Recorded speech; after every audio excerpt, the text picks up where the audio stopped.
Welcome, everyone, to another edition of Back Your Play with Q. As always, I'm your host, Rich Quinones, and don't forget to check out the YouTube channel at Rich Q on Q, BYP on demand as we speak. And of course, it's that time again for the prop. Professor Shine joining us in his weekly spot from our wonderful friends over at Play It Again Sports, 1450 Clemensburg Road in Deptford, New Jersey. Hey, Memorial Day, since it's right around the corner, you walk in, you want to do some sports equipment, you want to trade in golf clubs, drivers, putters, baseball gloves, merchandise. You get 25% more above what they would normally give. And if you want cash, that's fine. Store credit, not a problem. But swing on by this Memorial Day weekend as 2 months into the baseball season, you start to kind of get that feeling out process. We got a huge game tonight in the NBA. Miami and Boston. Miami Heat looking to close out the show against Boston. Forget about the sweep. Boston hammers them the other night, 116-99. So it is now 3-1. Boston's laying 8.5. And I have a feeling, Prop, that you love that number and you're going aggressive with that 8.5 because I believe you think Boston waxed them tonight. I think I can still get 8.5, but I saw 9. Believe it or not, I think it's 8.5 is out there. You good with that number? Yeah, I think it's I like the Celtics tonight. I actually, it was strange. You're hearing there's a lot of arguments going around. You probably saw social media everywhere of people incorrectly using the stats for teams down 3-0, saying, yeah, we know, nobody's come back. It's 150 or 149. I think it's 150 times it's happened in 7-game series of all time. I don't like to go back to when the Rochester or whoever played. I think that's one of the teams. Minneapolis Lakers and George Yeah, White. yeah, it's like Rochester, I think, is one of the stats. They forced the game 7 because that used to be my thing. Yeah. I had a thing a few years ago where just in generically speaking, if you're down 3-0, you get swept usually. So 90, I think it's 90 of the 150 have gotten swept. And that's kind of consistent with the teams that would be down 3-0. It's a lot of good teams playing slop. If you go back and look at all 150, it's, top seeds playing low seeds. Or very superior teams playing average to teams that snuck into the playoffs. Yeah. And this is why people were saying, oh, you only have a 2% chance coming back 3-0. It's not really apples to apples because the Celtics, number one, have home court. Yep. And number two, you almost never see the better team get down 3-0. They're very rarely down 2-0, let alone 3-0. So if you were ever going to look at an anomaly of a team that can win 4 straight, this would be the series to do it. And a lot of people are kind of taking the bait that the Heat can't lose 4 games. I've heard every narrative possible. Jimmy Butler isn't going to let the Heat lose, and he's Jordan-esque and all this stuff. And there's no chance that the Celtics will come back. And I just want to point out that there is a chance. And if you saw the odds when they were down 3-0, the Heat were not even 10-1. They weren't. And Boston was still favored even when they were to almost, you looked at it, the odds started to creep up where the betting public still believed they were going to win that series, even down 2-0. I mean, they're the better team than Miami. Celtics were still favored after 2. So once they got smoked in that third game, obviously the Heat were going to be favored. But for teams up 3-0, I mean, flip it around and look in the West. The Nuggets were as high as I saw 33-1 to blow 4 games against the Lakers. After they're up 3-0, 30, they were 30-1, 31-1, right in that range. And yet here you have the Heat, minus 975. And there's reasons for it. It's why it's tough to make blanket statements or blanket comparisons when it comes to the sports betting market. The Celtics are not the Lakers, and the matchup is not the same. So, what we've seen, ESPN analytics, you saw the beginning of the playoffs, they had, when they were at Final Four, they gave the Heat a 2% chance to win. which is similarly is ridiculous. There's no way they were only 2% chance to win. But ESPN put this out, people get it and run with it. Similarly, now people are saying, oh, the Celtics only have a 2% chance to win. I wish I could get somebody to give me that price of what correlates to 2%. But I tell you what, it isn't. It isn't the plus 700 or whatever you've gotten. And then you can do a kind of rough calculation of what the next 3 games will be. The Celtics right now, I mean, went up to 9 earlier. Yesterday, I think they were minus 320. So now what is it, 350, something like that. It's just a rough estimate. That's about 75, 78, 9. If you wanted to say 80% favorite, I would agree with it. It's closer to 73, 75. What's the line going to be in Miami? It's going to be similar to what Game 5 was. It's going to be 1.5. Of course, it matters what happened. Jimmy Butler sprains his ankle or something. Sure. But all things being equal, it's going to look a lot like Game 5. I think the Celtics will be favored if they win this game 116-88 or something. Oh, if they win by 15, 20 points, they're going to go on the road and be a favorite. No, they're going to be small favorite no matter what. So it's going to be between 1. I don't think it'll go over 5, but it's going to be in that range. So now let's just, for argument's sake, let's just say, they're 51% favorite, 53% favorite. So you're going to be 0.75 times 0.53. Where are they going to be in Game 7? It's going to look like this. It's going to be 7, 8, 9, 10, roughly. So you throw all that in a pot, you're talking about, they're not ridiculous to come back from here. And they weren't ridiculous to come back 3-0. It wasn't 2 or 5%. You're talking about a range of, anywhere from 15 to 30%, depending.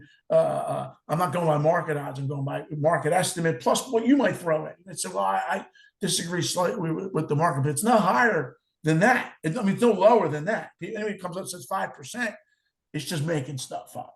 But that's what happens when you win a game. That's the thing, right? So when you're down 3-0 and you win that game, even take it away from a betting standpoint, when you look within the game, that the other night, 116.99, right? Tatum 33, Butler 29. Boston had 5 or 6 players in double-digit scoring. All their starters were in double digits. You look at that game was won and lost because Boston was living and dying by the 3, and Miami shot 8 of 32 from beyond the arc. Boston shot 18 of 45. So if Boston has that type of night tonight, we're looking at a 115-90 Boston win. And oh, by the way, to your point, now Miami starts to tighten up. So if you grab that ticket, if you said, you know what, give me Boston, even though they're down 3-0, they're going to come back and win this series in 7, you're feeling pretty good about yourselves because Miami, they're a good team. They're a veteran team. I get it. But, man, I'm telling you, you lose tonight, and now it's 3-2, you start to have that self-doubt kind of creep in. So I don't care what the market says. I don't care what ESPN says. I don't care what the talking head said. It starts to get into these players' mindset now. Well, the market reflects will reflect that, I think, more than ESPN's made up. Oh, it should. Yeah, and if this game kind of goes like the way we think will play out, but I say that knowing that what's going on in the NBA has kind of been a little topsy-turvy. What did I say last week? I said when there's a lot of doubt, play the dog. But now I start to think things a little bit more clearly. That the Celtics, it's going to be tough for them to play as bad as they did in game 3. I mean, where they kind of gave up. And I mean, everything Miami did, it was just an avalanche. If you have a 1-game series and you played these guys on a neutral court right now, the Celtics are the slightly better team. The Heat will stay in it because they play good defense. But remember, we were just having a conversation 6 weeks ago when Miami played the play-in game. They couldn't score. He said they're a good coach team. Butler's good, but everybody, they have problems scoring. And I think after all these games in the regular season and playoffs, you are who you are. Agreed. And that's who Miami is. I don't think they're going to go crazy again. I think it'll be a tough game, and I think they'll lose right around this number. I think it'll be something like 105, 95, something like that. And then it'll make game 6 interesting because you're back to, nobody got blown out and it wasn't a 1-point loss. You might be back to, okay, what's going to happen here in game 6? And like you said, it goes back to something about playing from ahead. It's very different from playing from behind. Desperation. Anybody who's even played sports on any level, sometimes you coast. Doesn't matter if you're getting paid $20 million or if it's a it's a rec league game. You may coast. Yeah. And the Heat, had a game 3 where everything fell, and now you're thinking, well, we can coast a little bit. We can take the foot off the gas, so to speak. But you really can't, though. That's the thing. Like, they can't now. Now it's only 3-1. Now, right? But look, I'm a boxing guy, so you almost equate it as, let me give up a couple rounds, and then all of a sudden you find yourself in a dogfight, and now you got the swing rounds, and now you got to fight from behind. So wasn't that the De La Hoya Trinidad thing? Yeah. Hey, because I think I won all. Listen, I think I won all 8, and I'm gonna just coast because I'm gassed. Look what happens. And and then I remember the week after that fight, people were like, "Oh, he got robbed." I said, "Well, maybe, but this isn't an amateur fight. I mean, you got to fight the rounds." Of course you do. And this is why I used to think certain fights should be 15 rounds. And you want to segue into boxing really fast? Lomachenko Haney maybe should have been 15 rounds. Well, you know why they don't do that anymore. Well, I know the politics of it, but again, you tell me. I mean, remember back in the day, they didn't want to do that with the Mancini fight. Oh, that's what it was, the politics of it. Because it came right, and then you remember we had George Foreman chiming in, and he wanted people to wear headgear. Because they believe that's when the most damage is sustained. Where I would argue that, but be that as it may, we both would argue that because really what it is it was it happened with Jimmy Garcia. Yep. These guys lost 40, 50 pounds 6 weeks before the fight. That's what really hurt him and Jimmy Garcia. But it's a good point. Sometimes you do go. Well, remember in 15 rounds, my segue was 15 rounds. There was no coasting. You had sometimes you had boring fights. If guys are grabbing, they'll grab for 100 rounds. But you can't coast. You can't win 6 and coast when you have 9 left. So it was less coasting. You had to fight. You had to go out and fight. The thing with the Heat, this is going to be, I think if the Heat get up, 7, 8, 9. Start tighten up Boston. It might be the Heat. I'm sorry, if Boston gets up 7, 8, 9, the Heat might just say, all right, our series is next game. I could see 8, 9 turning into 20. Well, hold on a second. Hold on. 2 things. Good pull with the Jimmy Garcia.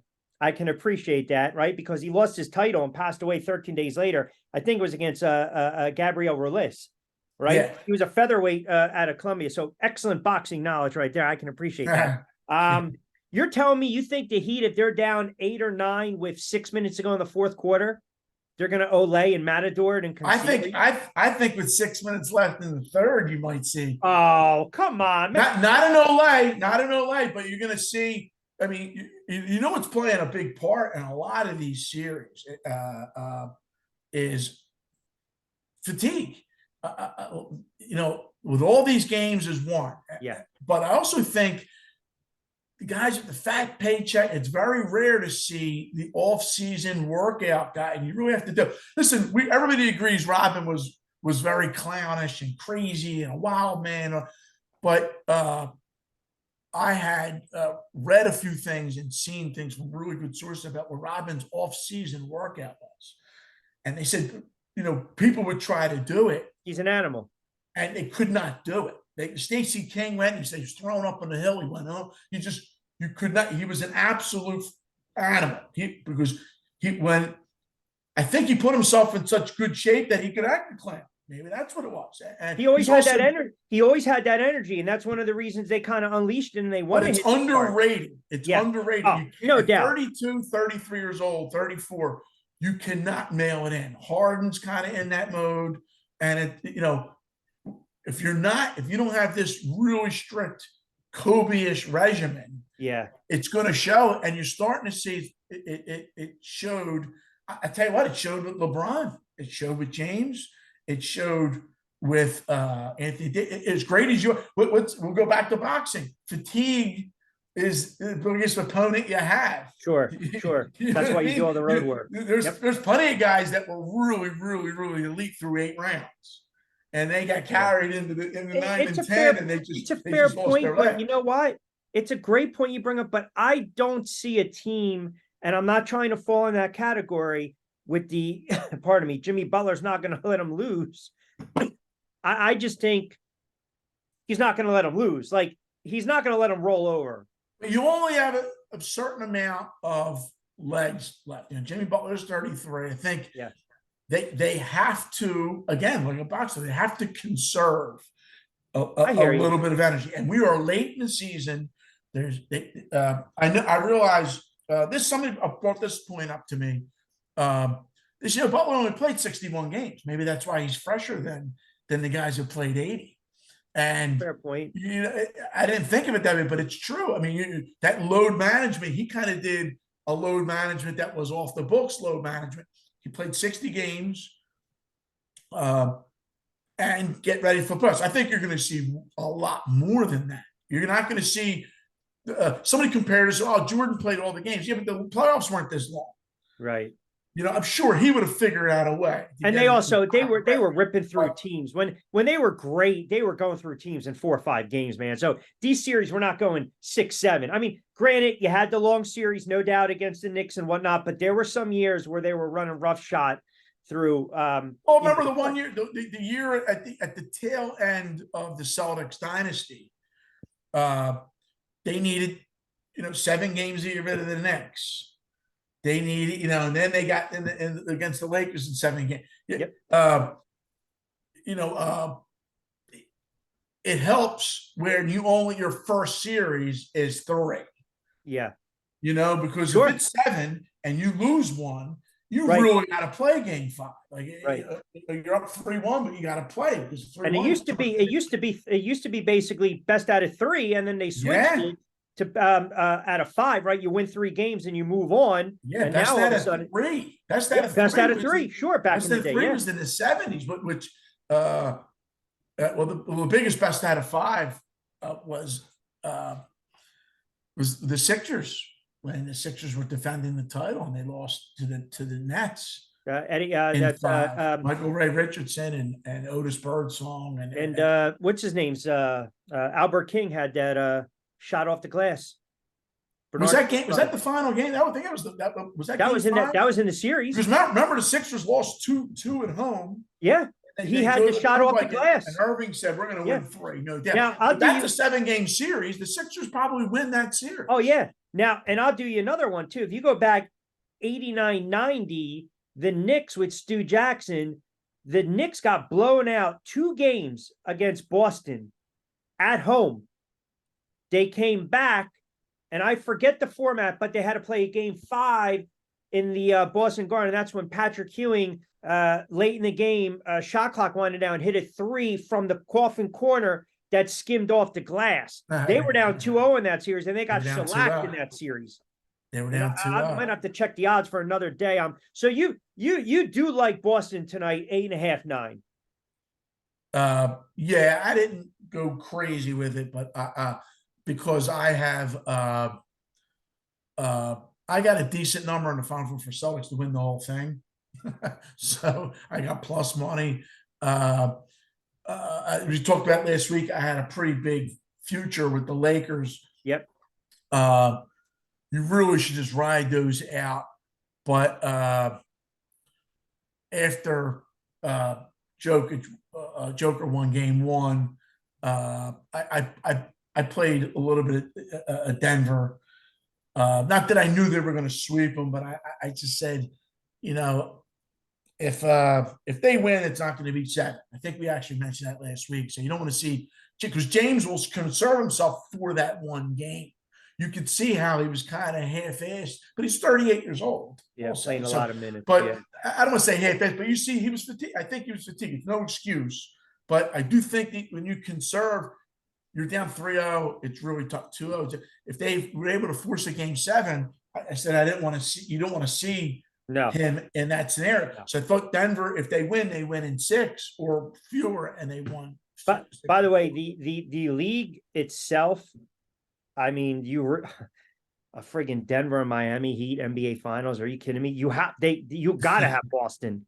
I mean, just from a rating stamp, can we think of? I'll go back when the Nets had those years with Jason Kidd and Rip, Hamilton and Martin. I think they went back to back and they played San Antonio. Correct? They played the Lakers and then Lakers and San Antonio. So they were prohibitive dogs, both series. But that was the series. Right. But that was, at least you had one of the 2 Lakers and you had the Spurs. So you had the teams, at least market wise at the time, that I can, sell right to the viewing audience, ratings wise. Who the hell's watching Denver and Miami?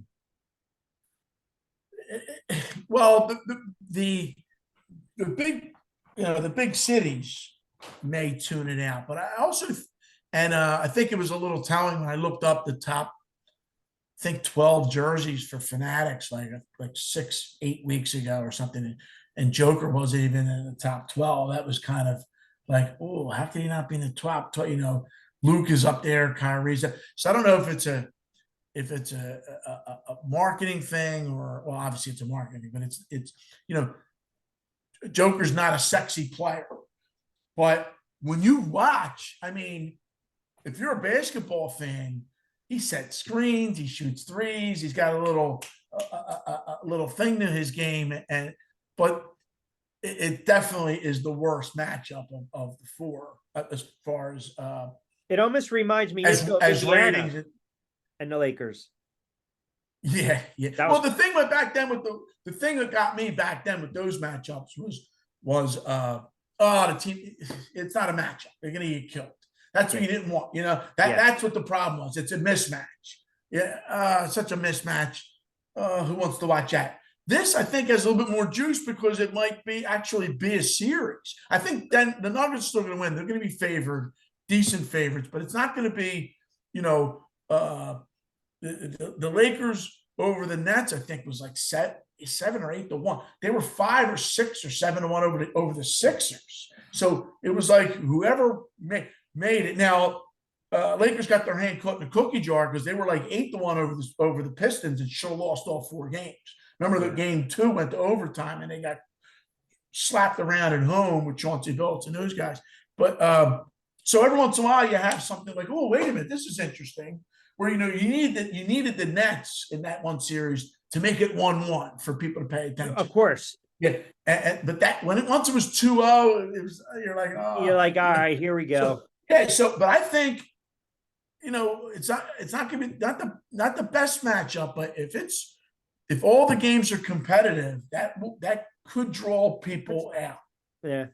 No, listen, it's a fair point. Again, Thursday edition of BYP with Q. Rich Quinones here, prop joining us at Professor Shine from our good friends over at Play It Again Sports. All right, I know I got you for a couple more minutes. Have you even started to look into NFL futures at all?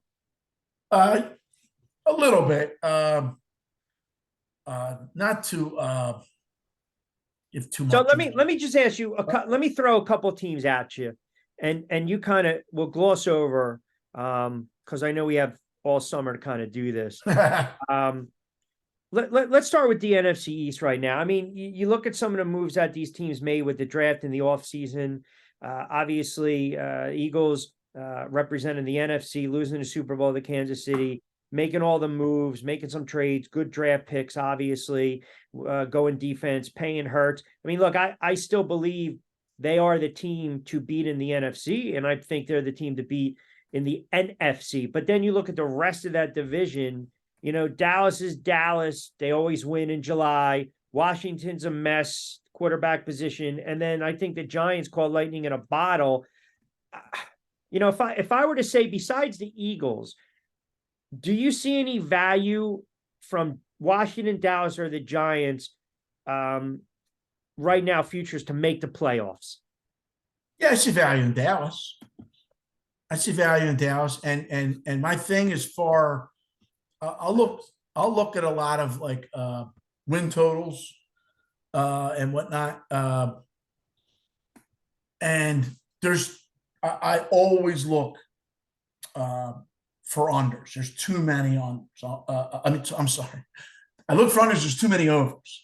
The numbers are always inflated, especially for previous year playoff teams.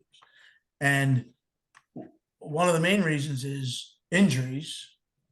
Another reason is the scheduling doesn't help.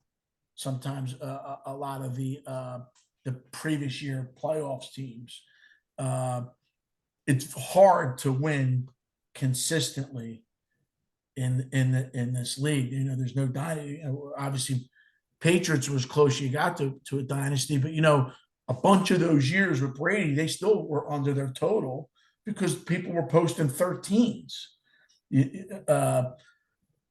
So if you're asking me about what odds do I like on who will make the playoffs, that's too early for me. But I'll constantly have my eye out for inflated numbers on the Eagles. I think I'm also look out for inflated numbers on the Chiefs because guys get hurt. And as a 17-game series, I can 100% see something like what happened last year happen to hurt. And if that happens in week 8, it's a different scenario than if it happens in week 11. And he's a running guy. He's a guy that runs. Guys are getting hurt doing nothing. You know what I mean? So, I mean, doing nothing, you know what I mean? Kirk Cousins-ish, so like statue. But guys that are out running, I don't like. It's why I'm really down on the Panthers guy. Like I would never took that guy first. He's a little guy. I mean, if I can find odds that he doesn't play full 17 games, I knew you were going to say that. It's going to be high. Number one, because not only could he get hurt, he could suck and get benched early, you know. But I think Anthony Richardson for the Colts has a better shot of not being injured, not being his size, and I don't think they're going to have him run over the place. I just don't think it's a good idea to have your main guy, the most important guy on your team, to be running. Look, listen, what's proved me right is Lamar Jackson. I think he's great, but I think he got hurt. As you get older, you're going to get hurt again. How many full seasons did Vic play? Yeah, you know, it was always the that's always the caveat, right? So we know that the quarterback position is the most scrutinized position in all of sports, right? You're touching the ball the most. But to your point, that's why I find it hard for me, for my money. You know, I can't sit there and say, you know, the Trey Lances, even though different scenario in San Francisco, or the Justin Fields, or the Lamar Jacksons, or even Jalen Hurts. If you were giving me the win total for the Eagles is 14, I'm sorry, I'm going under, because I just don't know his style of play, Lamar Jackson's style of play, those other quarterbacks' style of play. Fields has to scramble, run around. They have no ground game. They don't. You have to. So you're right. But it's dangerous. But it's bad for him. Exactly. It's bad for him. And listen, it doesn't have to be 14. The Eagles, you know, they float out. If I get the right number, I mean, I'm going to crunch that. And every year, the teams that are I mean, the favorites to come out of the East, obviously, by division. Yep. I mean, obviously, it's the Eagles or the Eagles. Cowboys are 1-2. I think in the North, Detroit's favorite. Detroit's like the hot pick. So it's everybody's kind of thrown into a ball. It's like Lions, Vikings. But the South is kind of the same thing. You have Saints are going to be favored. As funny as that sounds, they're going to be favored when they were very average. But take a look at the AFC South. Jacksonville, because of what they did, it's in Yep. Jacksonville's the favorite. Tennessee takes a step back. Yep, Tennessee I takes. like Doug Peterson, but if you put the right number out, I'm going to play under that. And guess what? They're like 160 or 165 to win that division. All you need is the quarterback. All you need is him to get a twinge. And with the extra, it's not throwing darts. I mean, these guys are getting hurt all the time. One of the best things about Brady, I think I said it to you before off air, is that he showed up. That's availability. Yeah, he was always there. He was always available. Now, the league rules helped him because the concussions would be down. But he's a drop throw guy. Yep. And his style helped. The rules helped. But still, he never got turf toe. He never hit his hand on another guy's helmet. I think he had the 1 year he missed the whole year. And outside of that, he showed up. A lot of these guys, it's tough. I mean, I'll bring up Roethlisberger showed up to a lot. But remember, one game he had like 6 flak jackets. His knee. Remember, he was in Philly the 1 year, and I swear that they didn't tank the game, but they were getting beat. And they were like, you know what? It's an out of conference, out of division game. Let's rest up, kind of thing. And you're going to see more of that kind of crap. But did we need the 17th game? I mean, no. I mean, listen. People complain about Thursday games. I don't think we needed the 17th game because of this. They want to stretch. They want to stretch out the ratings and revenue. Just as a fan, do you need? If you're going to do the 17th game, how do you not expand the rosters? How do you not? They just voted now to have a team can have a reserve QB. But yeah, what took them so long? I could have told you that. Well, but that's that.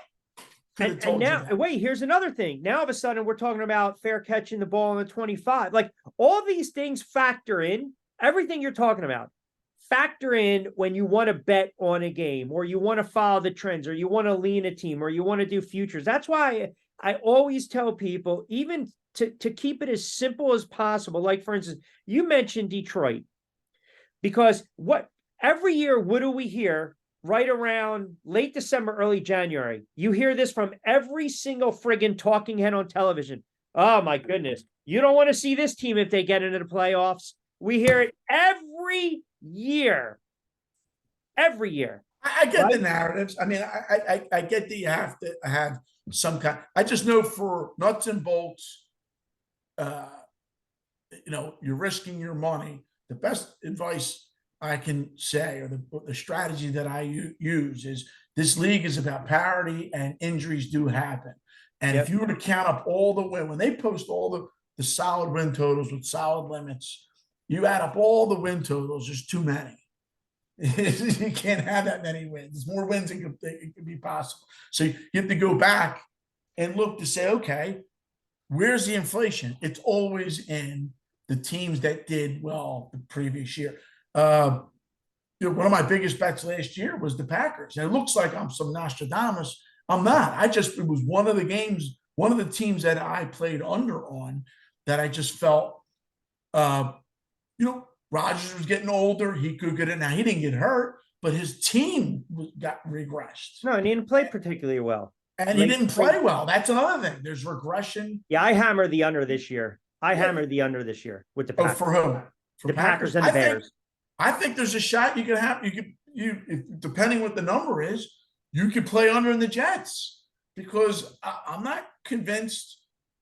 Sauce Gardner gets hurt, and Rodgers doesn't play well. You know what I mean? There's too much unknown in there, and I don't like and this is history. This is going back for me 20. I mean, I had a run of like 11 years where the worst I did was push juice back and forth into win totals. And it was just because I played a lot of unders. And then I took a look at the teams that were absolute dog shit the year before. And, they'd put those totals at like 4, and that team would win 6. And they were like, jumping for joy.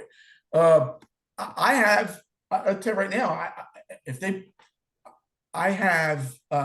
not going to be popular. You're going to laugh at me. I got some ridiculous flyer. I don't even know the number if I could get it. I think it was like 90 to 1, something crazy. for Russell Wilson to have the most passing yards and Russell Wilson an MVP. It's some crazy number, 160, something like that.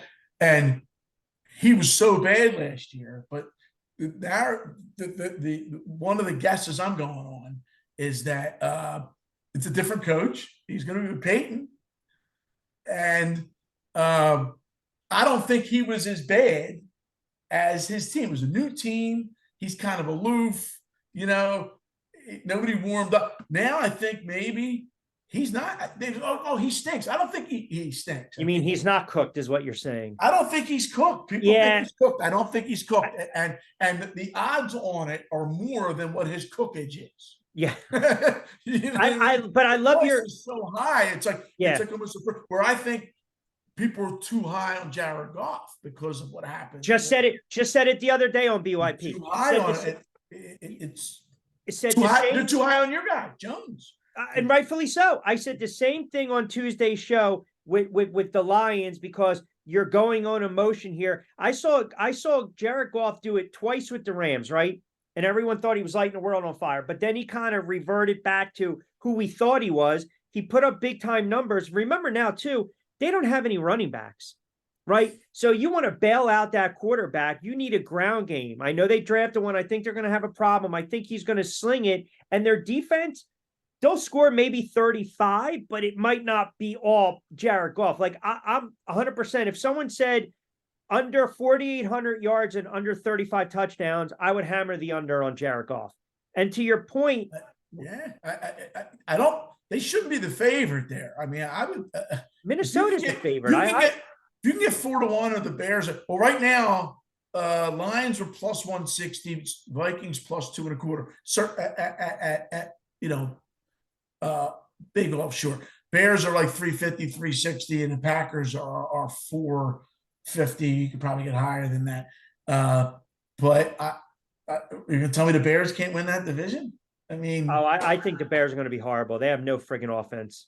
But the Vikings are all these teams are one injury away from being 8-9. I remember I used to say you're one thing away from being 8-8. I can't even say that. So you're one injury away from being 8-9. Yeah. No, we're 9-8. Does that get you in the playoffs? 8-9? Hey, listen, everything you're saying is 100%. I just don't look at it. Now you're talking like the perception and the emotion. And I'll give you the one caveat. When Brady went to the Bucks, I was like, I'm not feeling it. I don't see it. What does he do? They win the Super Bowl. Prior to that, let's jump on the Browns and Baker Mayfield. What happens? They wax Pittsburgh in the playoffs, and then they have a horrible year to follow up. So, what's interesting about that Mayfield? They played. It's such a shame because they played really well against Kansas City. They were basically like maybe one or two plays. Kansas City converted a fourth down with a backup. Yeah, that was actually a great call by Reed. It was a ballsy call. Was that Chase Daniel? Yeah, not Daniel. He's been in the league forever. Daniel's been in the league, but it wasn't Daniel who did the scramble. Somebody better than Daniel. But it was a ballsy call. Of course it was. And I was all for it because I'm for. I would even bring a punter if I could. Analytics be damned. Analytics be damned. Hey, I got you for a couple more. And again, Thursday edition BYP with. Hey, Noah pitches tonight. What's that? Noah pitches tonight. Did you? So you did not get a chance to see the numbers out of AC. Oh no, I did not. I said I was going to read it on the plane, but tell me. Let me gloss it over for you real quick and give you a couple things here. 9 casinos collectively reported a 15% decline in the first quarter gross operating profits compared to 2022. Net revenue, $756.6 million for the market, went up 5% year over year. Occupancy and average hotel room rates. Average hotel room rates, 156. Forget about trying to get comp Friday, Saturday, right? Especially in the summer. I'll give you Sunday to friggin' Thursday, no problem, for $67, and we'll even spray the room. But if you want something on the weekends, we're going to upsell you, and it's got to be $350 to $500. What was crazy was, I start to see this as a trend now. Well, is it Brigada eating most of that? I mean, because Brigada's got to eat most of that. Yep, 22.8 million in profit for the quarter, 50% decline. Hard Rock went from 22.2 million in a GOP decline of 17.5. Remember, Lupo left. He went to Vegas. Right. How about this? Bally's turned a small profit, $88,000, a massive improvement. That's plus 101. Stop laughing. 101.3% from the property's 6.8 million in reported operating losses. How the freak do you celebrate that? That's like kissing your sister. Well, it's better than a loss, right? Well, yeah, that's true. Better than a loss. 19.3 plus 21%. Caesars 11.4 plus 7.2%. Tropicana 16.8 minus 15.3%. Resorts minus 284K minus 153.9. They went the other friggin' way down the boulevard. And then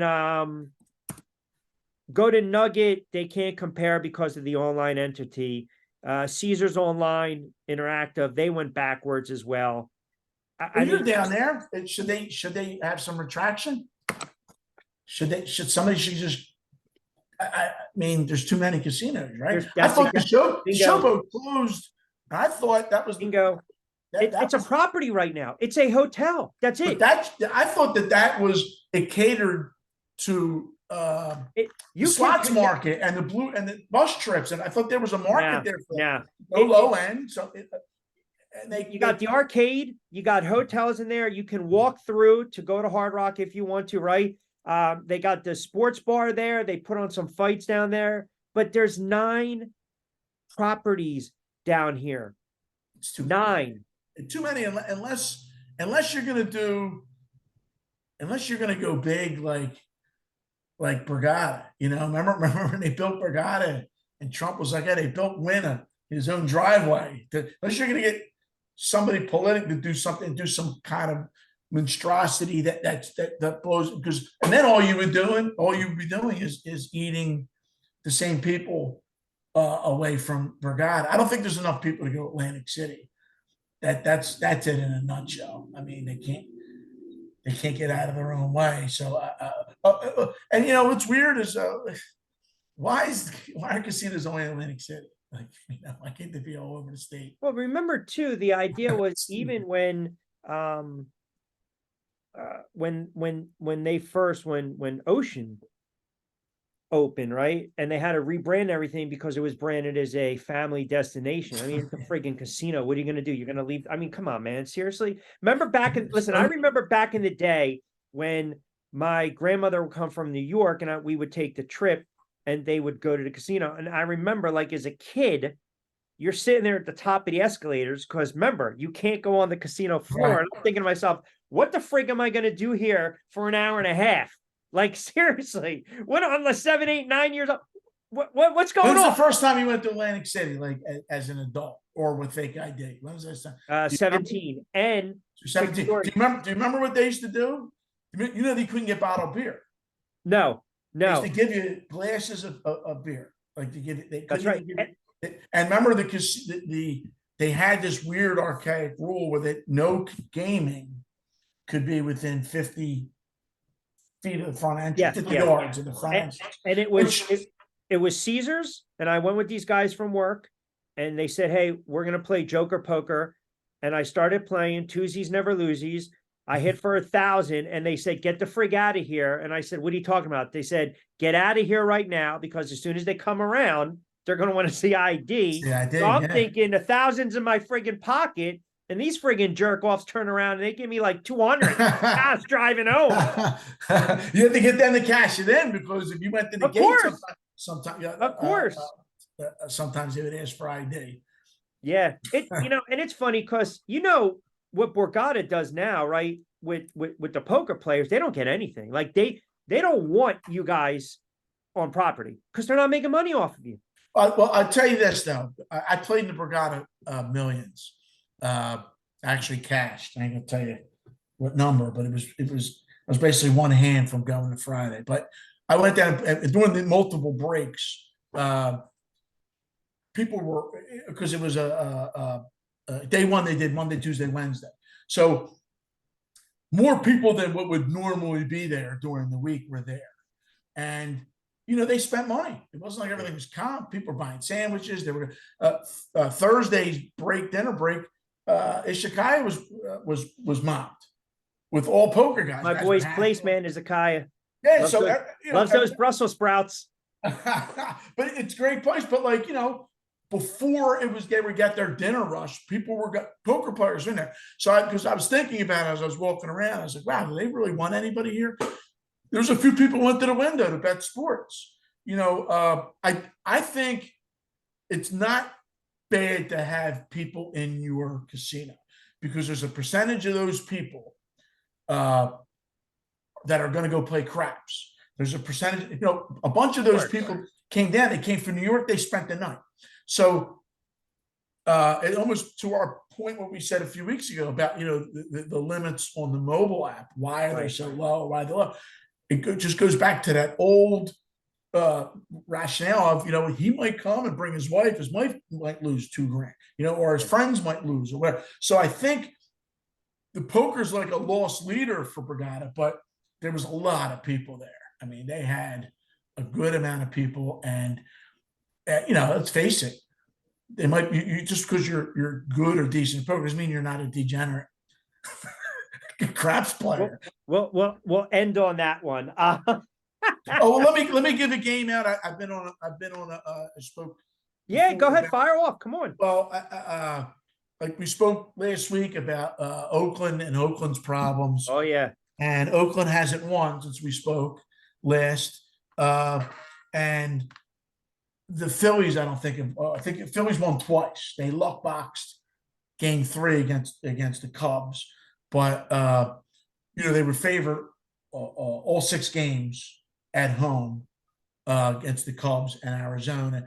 And I saw value in the dog each time.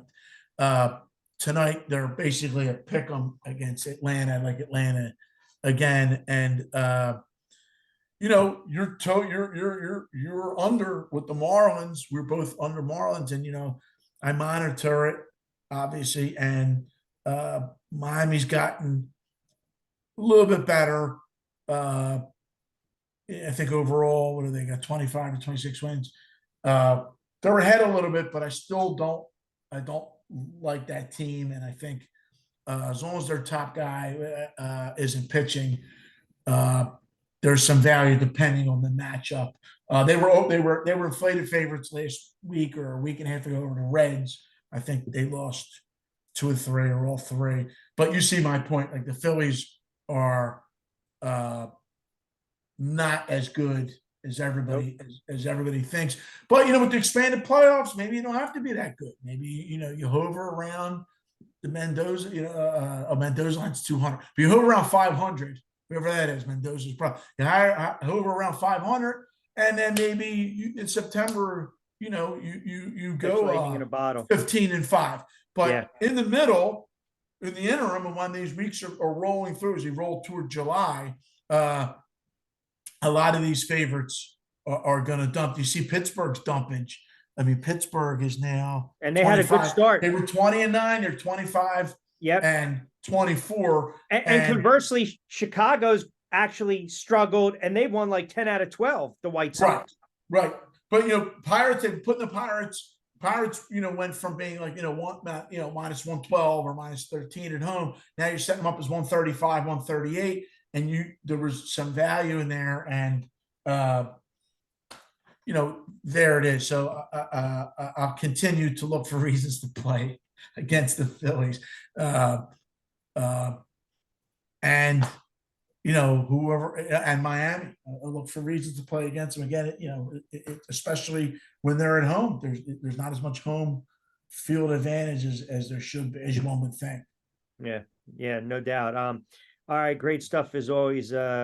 Give my guy the prop a follow on Twitter at Professor Shine. And of course, his appearance from our wonderful friends over at Played Against Sports. Remember, clubs, putters, drivers, baseball, mitts this weekend. You walk in, you get 25% more value in your trade in. Yeah, they'll do cash, but always good with the trade in. Check them out. 1450 Clemensbridge Road, open 7 days a week. Memorial Day right around the corner.